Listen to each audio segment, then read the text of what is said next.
Sige,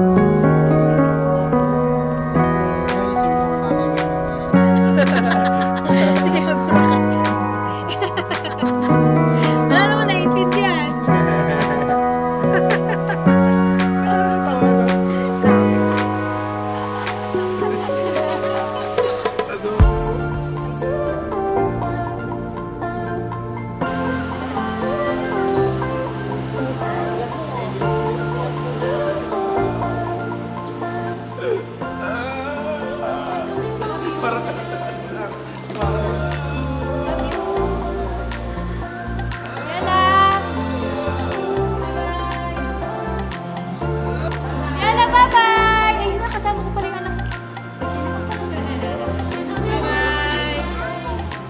Mag-ingat ka doon, Mi. Mag-enjoy ka lang. Huwag mo kami intindihin na kung bahala sa mga bata. Ang intindi mo sa sarili mo, maging masaya ka lang. I love you. Happy ako sa'yo. Happy ako sa'yo, ah.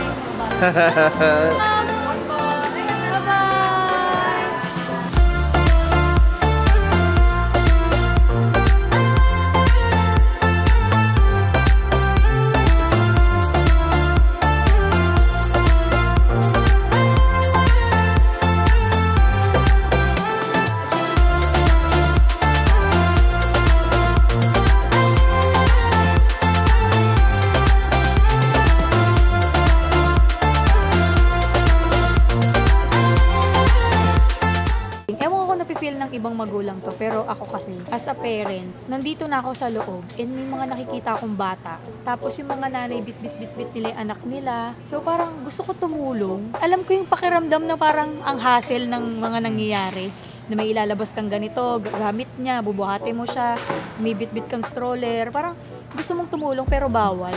Ewan ko kung may mga ibang magulang na gano'n na parang kapag mag-isa ka, kasi makikita mo yung ibang pamilya, parang gusto ko siyang tulungan kasi parang hirap na siya sa nangyayari sa kanya. Kasi ako, naapat kami ni na Johnny. 4 na passport din dala ko sa mga ganyan. Lahat ng documents dala-dala. So ano pa kaya yung sa kanila? Tapos nakita ko si ate kanina, buntis pa. Sige ate, akin na muna yung isa mong anak kasi bit niya eh. Ano yung nararamdaman ko ngayon pag nakakita ko ng ibang pamilya? Parang ang hirap ng nangyayari. Ganun pala. Alam ko yan ate, nararanasan ko yan ate, ngayon hindi. Pero nung hinatid ako kanina, malungkot na ako eh. Naiiyak ako pero ayoko lang ipaalata kasi baka hindi na ako pasamahin ni June. Sasabihin na lang niya, pera lang yan ni. Uwi ka na lang kung mamimiss mo kami. Kaya hindi na lang ako.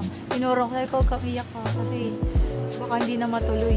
Alam mo, ang maganda naman sa mga anak ko, parang hindi pa nagsisink in sa kanila na mawawala si mami. Lalo na kay Mavi. 4 days ako mawawala. Minsan kasi sa isang araw, wala namang paki sa akin yan eh. So ngayon medyo matagal-tagal, hindi natin alam kung anong mangyayari. Si Biela, wala pa siyang kamuang-muang eh. Pero alam kong tatawagin ako nun, Mami, kasi naghahanap na ngayon kay nanay, Mami pa kaya. Si Johnny, ewan ko lang.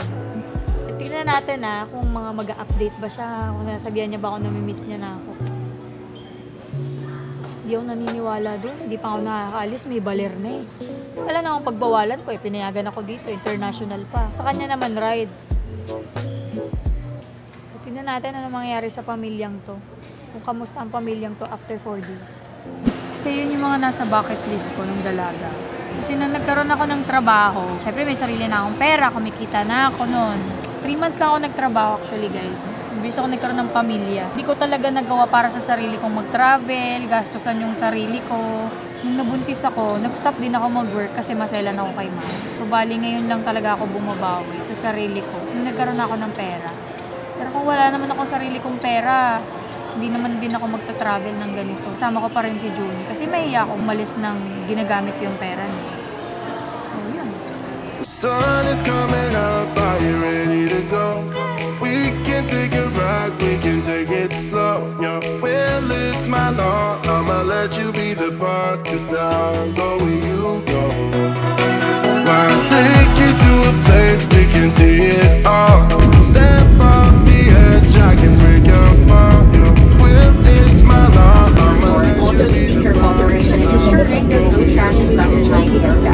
Kindly clear the pocket to enter meeting cash and please bring this with you as it will be. Ay, nandito na tayo sa Thailand. Grabe, natulog lang ako. Nandito na ako. Grabe yun Tsaka yung mga ano dito, walang pagkakalayo sa mukha talaga ni Bok. Talagang Pinoy na Pinoy din ang itsura nila. Naghahanap ako ng kamukha ni Jun. Titingnan natin kung pang-universal, Jinson universal yung mukha ni Junjun. Tingnan natin. Sana makahanap ako ng kamukha. Excited pa. Pero mamaya talaga. Hindi ko alam eh. Tapos gusto ko na ngayon i-chat na kamusta na sila, nakainom na ba ng gamot. Kasi wala pa akong internet. My goodness. Hindi ako sanay. Baka mamaya kung ano-ano mga message sa akin. Dahil nakaland na tayo ng Thailand, nakuha na natin ng luggage. Next, kuhanin na natin yung ating SIM card. So, tapos na tayo kumuha ng SIM card kasi yun yung pinakakailangan natin dito sa pag-travel. Kailangan natin ng wifi, kailangan natin ng internet. So, ayun. Nag-book kami ng SIM card. Bumili kami ng SIM card sa Klook. So, next naman namin ay mag-money changer or mag-withdraw. Kasi kailangan ng cash. Ngayon, kailangan namin mag-download ng Bolt. Itong Bolt, para siyang Grab. Ngayon, mura daw dito. By the way, guys, hindi kami nag-hotel. Etong trip na to, Airbnb lang kami. Sa Airbnb namin, parang 1,000 plus per night lang. 4 days kami doon. Ngayong araw, ang itinerary namin, 2 p.m. ang check-in namin. Papahinga lang kami, tapos mamayang gabi, doon na kami magwawala. Magwawala? Wala nang tulog. Doon na kami magagala. Tapos bukas, yon gala ulit. Then 28, ay may tour kami. So, abangan nyo na lang. Kasi wala pa kaming kain ngayon. Kasi anong oras, no? 12:14 na, wala pa kaming tanghalian. Ano na? Tinawagan ko naman si Mavi at si Bella. Si Mavi nasa school pa eh. Si Bella tulog pa. So, okay naman. Kampante naman ako. Yung asawa ko tulog pa din.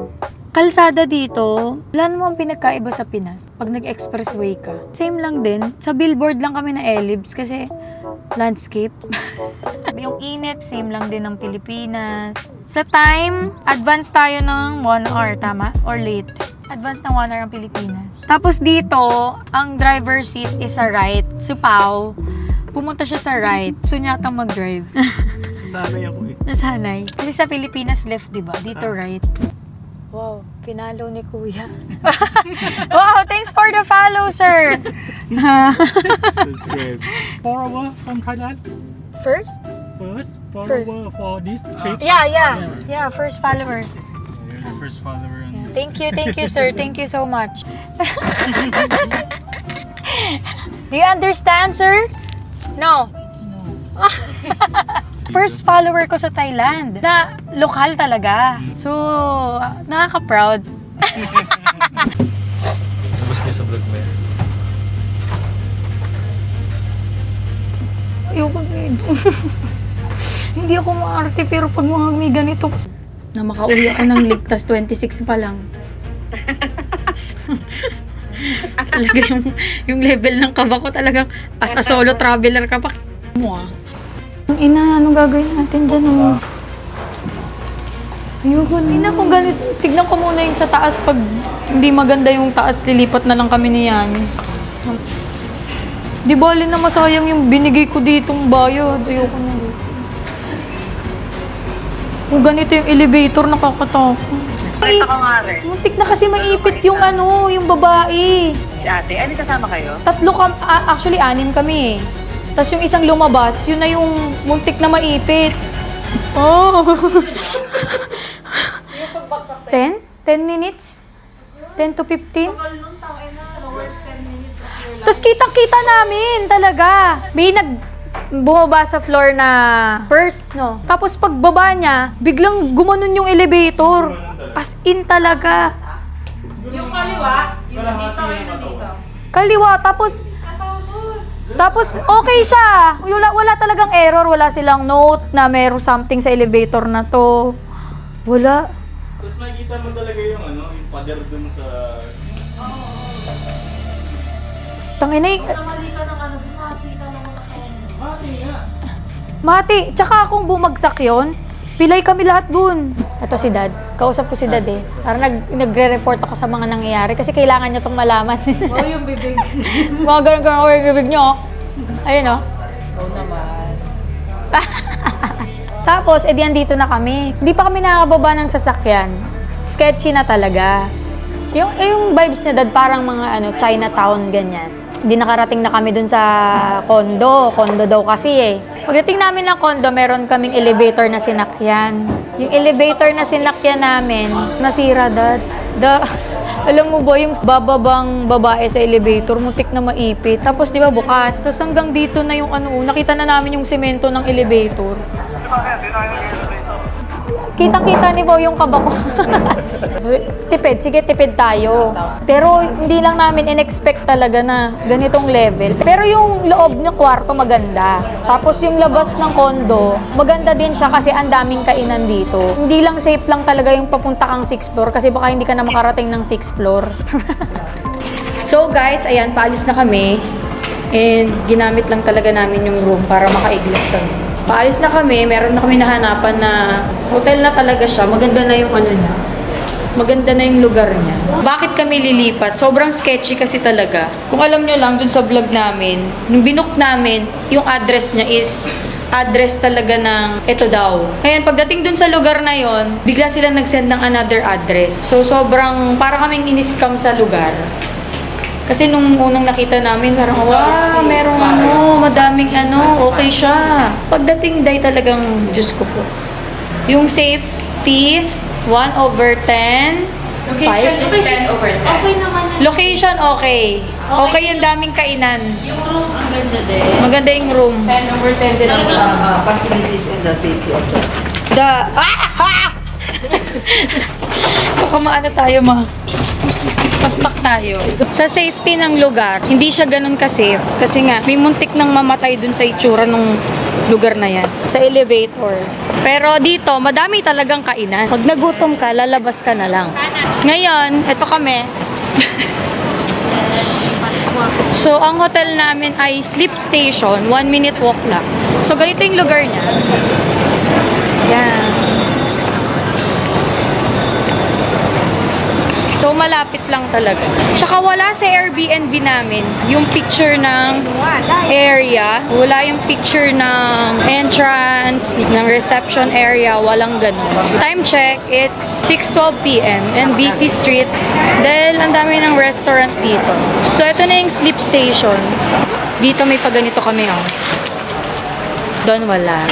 Sariling sikap. Hanggang 6th floor. So, ito yung lugar. Wow, it's here. Wala, ang ganda.